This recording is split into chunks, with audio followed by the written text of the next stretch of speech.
आता काय ते महायुतीत काय काय चाललंय तुम्हाला माहित आहे. ट्रिपल इंजन सरकार आहे, तिघांचीच भांडणं मिटत नाहीत, त्यामुळे नागरी समस्याकडे त्यांना बघायला वेळ मिळतोय का नाही मला माहित नाही. परंतु तिघांची भांडणं तुम्ही कॅबिनेटमध्ये मिटवता, तसं आता लोकांचे प्रश्न मिटवा अशी आमची विनंती आहे. काळामध्ये गोकुळच्या काही दूध संस्था अवसानात गेल्या, त्याच्या संदर्भात तक्रारी झाल्या होत्या. आम्ही आज सुप्रीम कोर्टानं निर्णय दिलाय की 90 दिवसात निवडणुका घ्याव्या. आता या 1100 आणि 1300, आता त्यांनी 1300चा आकडा सांगितला मला, तर या 1100 संस्था ह्या आता सद्यस्थितीत कायदेशीरदृष्ट्या लिक्विडेशनमध्ये आहेत. त्यामुळे या संस्था मतदानाला येणार नाहीत. त्यामुळं आमची विनंती यांना होती की लवकरात लवकर यांचं हिअरिंग संपवा.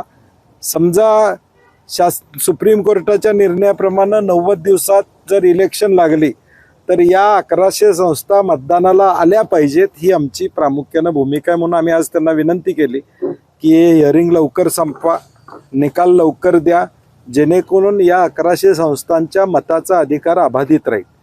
नाहीतर शासन आत्ताची कायदेशीर परिस्थिती बघितली तर या 90 दिवसाच्या प्रक्रियेमध्ये या संस्था येऊ शकत नाहीत. या 1100 संस्था मतदानाला येऊ शकत नाहीत कायदेशीर बघितलं तर.